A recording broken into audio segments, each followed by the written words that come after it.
በማንኮራፋታችሁ ምክንያት የመኝታ ክፍላችሁ የጦርነት ቦታ ሆኗል? አጋራችሁ ወይም አብሯችሁ የሚተኛ ሰው በእናንተ ማንኮራፋት ምክንያት እንቅልፋቱ ያውቃል? ብዙዎቻችን ማንኮራፋትን እንደ ቀልድ ወይም እንደ ተራ የድካም ምልክት እንወስደዋለን አይደለ? ነገር ግን ማንኮራፋት ከጀርባው የከፋ የጤና ችግር ሊኖረው እንደሚችል ታውቃላችሁ? ዛሬ ስለ ማንኮራፋት መንስኤዎች፣ መቼ ወደ ሕክምና መሄድ እንዳለብን እና በተጨማሪ በቤታችን ውስጥ ልንጠቀማቸው የምንችላቸውን 5 ቀላል መፍትሄዎች ይዤላችሁ መጥቻለሁ። ስለነሱ እንነጋገራለን ማለት ነው።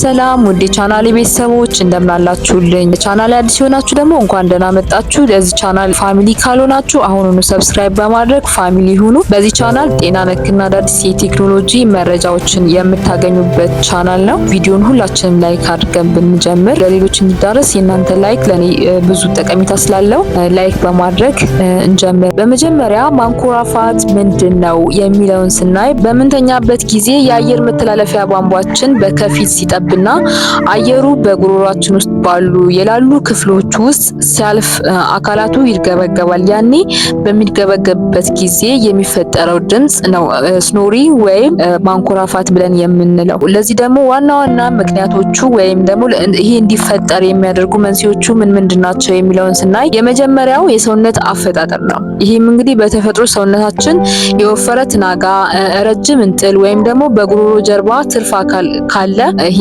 ስኖሪንግ የምንለው ወይም ማንኮራፋት የምንለው እንዲፈጠር ያደርጋል። በመቀጠል ከመጠን በላይ ክብደት መጨመር ነው። እንግዲህ ክብደታችን ከመጠን በላይ ሲጨምር በጉሮሯችን አካባቢ ስቦች ይከማቻሉና በአንገት አካባቢ የሚከማቸው ስብ ደግሞ የአየር መንገድን ስለሚያጠበው በዛ ሰዓት ማንኮራፋት ሊፈጠር ይችላል። ሶስተኛ ከመተኛታችን በፊት አልኮል መጠጣት ነው። እንግዲህ አልኮል ከመተኛታችን በፊት ምንጠጣ ከሆነ የጉሮሮ ጡንቻዎቻችን ይበልጥ እንዲላሉ ያደርጋል። በዛ ሰዓት አሁንም ምን እንዲፈጠር ያደርጋል? ስኖሪንግ ወይም ማንኮራፋት እንዲፈጠር ያደርጋል። በአራተኛ ደረጃ የምናየው የአፍንጫ መጠቅጠቅ ነው። ይህ የአፍንጫ መጠቅጠቅ የሳይነስ ወይም ደግሞ የአፍንጫ ውስጥ ችግር ባለባቸው ሰዎች ላይ ሊከሰት ይችላልና በዚህ ሰዓትም ማንኮራፋት ይፈጠራል። ታዲያ ይህ ማንኮራፋት የጤና ችግር የሚሆንብን መቼ ነው ወደ ሕክምና ሄደን ሐኪምን ማማከር ያለብን የሚለውን ስናይ የመጀመሪያው እንግዲህ የማንኮራፋቱ ድምጽ በጣም ከፍተኛ ከሆነና ሌላ ሰውን የሚረብሽ ከሆነ ዝም ማለት የለብንም። በመቀጠል ማታ በትንታ ወይም ደግሞ ትንፋሽ በማጠር ምክንያት ከእንቅልፋችን የሚቀሰቅሰን ከሆነ፣ በቀን ውስጥ ከፍተኛ የእንቅልፍ ስሜት፣ የራስ ምታትና ትኩረት ማጣት እነዚህ ነገሮች የምናይ ከሆነ ምንም ዝም ማለት የለብንም ማለት ነው። ወደ ሐኪም ቤት ሄደን ማማከር ያለብንን የጤና ባለሙያ ማማከር ይኖርብናል። እዚህ ጋር ደግሞ በጣም ጥንቃቄ ልናደርገው የሚገባው ነገር ምንድነው? ይህ ማንኮራፋት ህጻናት ላይ የሚፈጠር ከሆነ እንደ ቶንሲል ወይም ደግሞ የአየር መንገድ መዘጋት ምልክት ሊሆን ስለሚችል የግድ ህጻናትን ወደ ሕክምና ባለሙያ ወስደን ማሳየት ይኖርብናል ማለት ነው።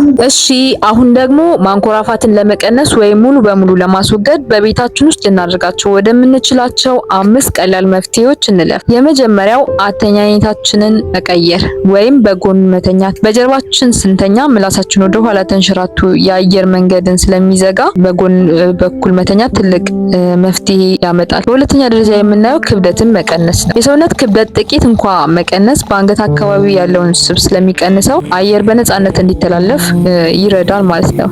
ሶስተኛ ደረጃ ላይ የምናየው ትራሳችንን ከፍ ማድረግ ነው። ስንተኛ የመኝታችን ራስጌ ወይም ትራሳችንን ትንሽ ከፍ ማድረግ አየር በነፃነት ክፍት ሆኖ እንዲተላለፍ ወይም ደግሞ ክፍት ሆኖ እንዲቆይ ያደርጋል። ያኔ ስኖሪንግን ወይም ማንኮራፋትን ሊቀንስ ይችላል። በአራተኛ ደረጃ የምናየው የአፍንጫ መጠቅጠቅን ማከም ነው። ናዛል ስትሪፕን በመጠቀም ወይም የአፍንጫ መዘጋትን የሚቀንሱ ነገሮችን በመጠቀም የአፍንጫ መጠቅጠቅን በማከም ማንኮራፋትን መቀነስ እንችላለን። በአምስተኛ ደረጃ የምናየው ከመተኛታችን በፊት አልኮል መጠቀምን ማስወገድ ነው። ቅድም አልኮል መጠቀም ምን ነገሮች እንደሚያመጣ መንስኤዎቹ ላይ ስላየም ማለት ነው። እነዚህን 5ቱን ነገሮች በትክክል የምናደርግ ከሆነ ማንኮራፋትን በቤታችን ውስጥ ቀለል ባለ መልኩ ኮንትሮል ማድረግ ቻል ማለት ነው። ዛሬ ያዘጋጀውላችሁ መረጃ ይህን ይመስል ነበር። ቤታችሁ ውስጥ ወይም በቤተሰባችሁ ውስጥ የሚያንኮራፋ ሰው ካለ ይህን ቪዲዮ ሼር በማድረግ አጋሯቸው። ቪዲዮ ከተመቻችሁ ላይክ ማድረጋችሁን አትርሱ። ጥያቄ ካላችሁ በዚህ ዙሪያ ወይም ደግሞ ለኔ የምትሰጡኝ ኮሜንት አስተያየት ካለ በኮሜንት መስጫው ላይ አስቀምጡልኝ። በሌላ ጠቃሚ የጤና መረጃ እስከምንገናኝ ጤናችሁ የተጠበቀ ይሁን። ባይ ባይ።